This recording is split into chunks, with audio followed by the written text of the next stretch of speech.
Thank you, Chairman Rouser and Ranking Member Napolitano, for hosting this important hearing today and for allowing me to testify in front of the committee. I would like to take some time today to address two issues. First, an issue critical to my district back home on Long Island, reauthorizing the Long Island Sound Program.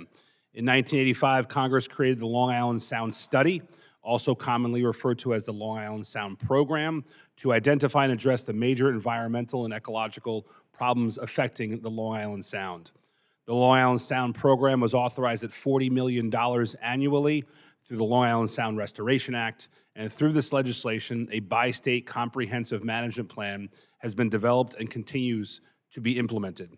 In 2006, Congress also passed the Long Island Sound Stewardship Act, which provided federal dollars to projects to restore the coastal habitat to help revitalize the wildlife population, coastal wetlands, and plant life. In 2018, the Long Island Sound Restoration and Stewardship Act, which combined the reauthorized the two complementary water quality and habitat restoration programs, was enacted as part of the America's Water Infrastructure Act.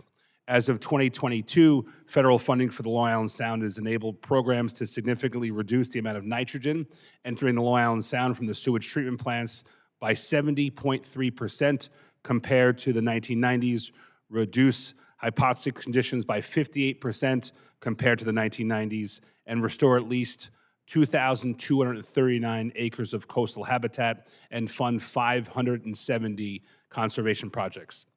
In FY23, the Long Island Sound received $40 million, the largest funding level in the history of the program.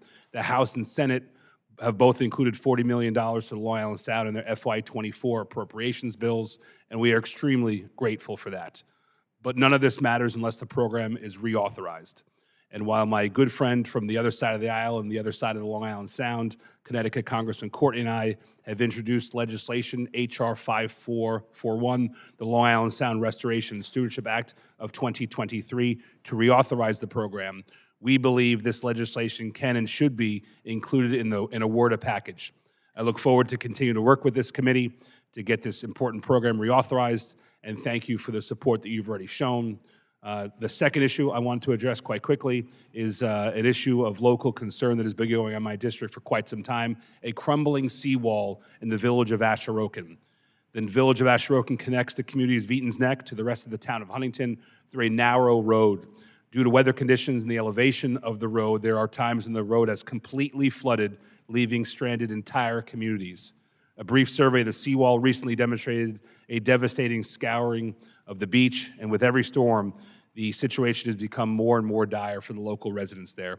This has resulted in tow stones dropping, exposure of more sheet steel, and exposing the wall to total failure. This could result in total loss of the road as well. Currently, there's red tape that's preventing the residents of Asharoken and Eaton's Neck from getting the help they need to fortify the seawall and ensure the community is not stranded when even a minor weather event occurs. I look forward, Chairman, Ranking Member, to working with this committee and the Army Corps of Engineers to find a solution to this issue, and I hope you would agree that my constituents deserve nothing less. Thank you so much for your indulgence.